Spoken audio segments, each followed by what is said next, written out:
Hi mga katita! Sa video na ito, magluluto tayo ng sinigang na bangus sa miso. Tara, luto tayo!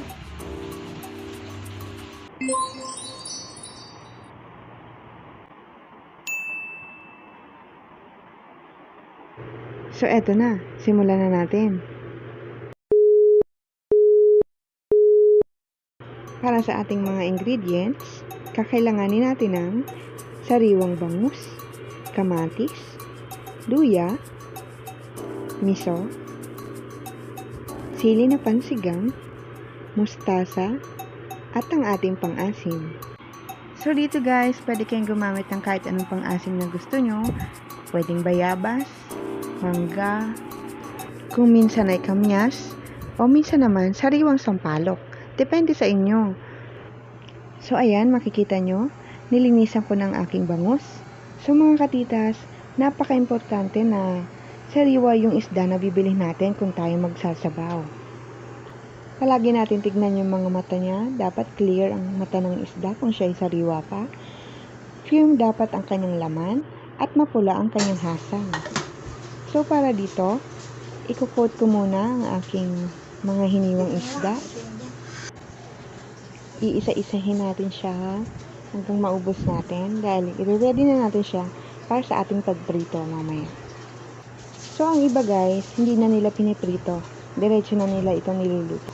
Pero ang ituturo ko sa inyo guys, yung kinalakihan namin na naturo ng aming nanay. At ngayon, isi-share ko din sa inyo kung paano kami magluto ng sinigang sa miso. At syempre, paborito rin ito ng mister ko. Shoutout sa love! So makikita nyo dito, yung ulo, hinahati ko siya sa gitna na parang daeng, para crispy siya mamaya. So dito mga katita, makikita nyo, hinati ko yung bangus sa gitna na parang daeng, para mamaya pag pinarito siya, ay crispy siya. So okay na to para sa ating pagprito. So magpiprito na tayo guys. Ngayon at painitin natin ang ating kawali. At ganyan, maglalagay na tayo ng cooking oil. So, ang ilalagay nating mantika ay sapat lang dun sa ating mga pipirituhin. Hintayin lang natin uminit sandali at ready na tayo magprito. Ayan, ilagay natin ang ating bangus.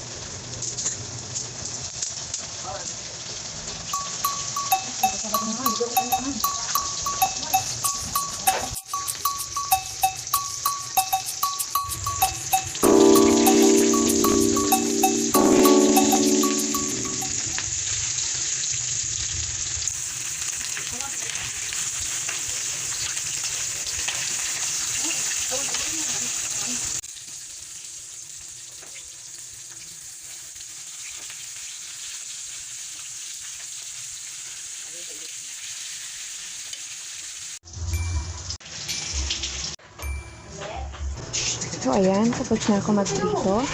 Ngayon naman, magpapainit naman ako ng isang malaking sawa. O pwede na rin ng kasirola kung wala kayong sawa. Sa totoo lang mga katitas, iba yung pakiramdam kapag sa sawa ka nagluluto, di ba? Yung feeling na kala mo chef ka. Galing, di ba? So, magigising tayo dito. So, pagkasabaw talaga, inuuna ko talagang igisa yung luya. Kasi, mas na-extract niya yung flavor ng luya. Kaya, yun ang inuuna ko. Then, isusunod natin dito ang sibuyas. So, ayan, konting halo lang para magisa natin.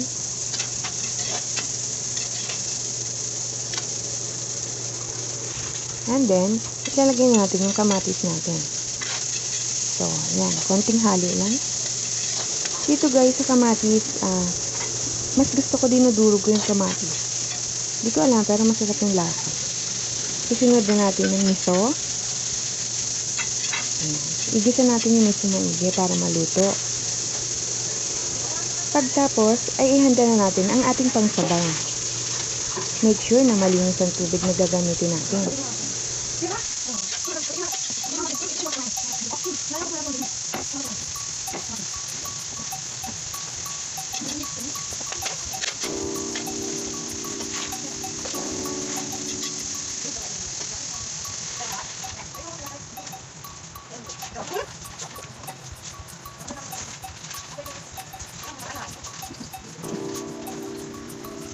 At pagkatapos naman, ilalagay naman natin ang ating siling pansigang. So, depende sa inyo kung ilang sili ang gusto niyo. Para sa akin, okay na yung 3 piraso. So, tatakpan lang natin ito guys hanggang sa kumulo. Wait lang natin.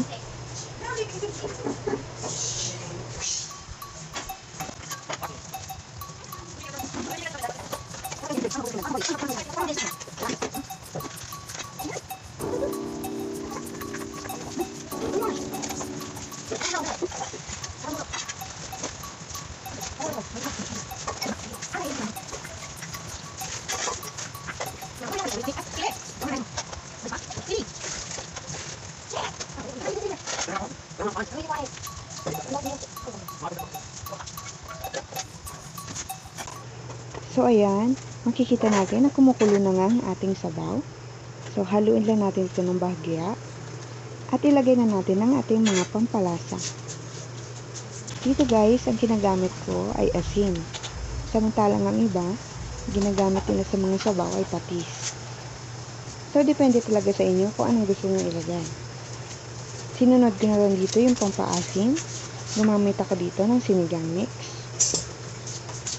At isang tip, maglalagay ako dito ng 1 pirasong kalamansi. Pagka kasi may kalamansi, mas fresh yung lasa na. By this time, pwede na natin ilagay ang ating gulay o ang ating mustasa. Naglalagay ako dito ng maraming mustasa dahil paborito ito ng aking pamilya. At pwede rin pala kayo dito maglagay ng mga gulay kagaya sa pangkaraniwang sinigang gaya ng talong, labanos, sitaw, at kung ano pang gulay sa pansigang ang gusto nyo ilagay. So, okay lang yun guys ha. Pero sa recipe na ito, mustasa lang talaga ang aking ilalagay. So, ayan, maya-maya lang, mga ilang minuto ay luto na ito. At ihahain na natin ito sa isang malaking bowl. So, ang ginagawa ko dito, pagkaluto, ay sasalin ko na siya at lalagay ko na ang aking mga piniritong isda kanina. Mas masarap kasi pag malutong pa ang isda at may sabaw. At syempre, may partner ito na sawsawang patis na may sili at kalamansi para mas masarap. Natatakam ka na, no? Pero parang may kulang. Ano kaya? Ayan, kumpleto na. Tara, kain tayo. Kung nasiyahan ka sa video na ito, baka naman pwede mo i-click ang like at subscribe button. Thank you!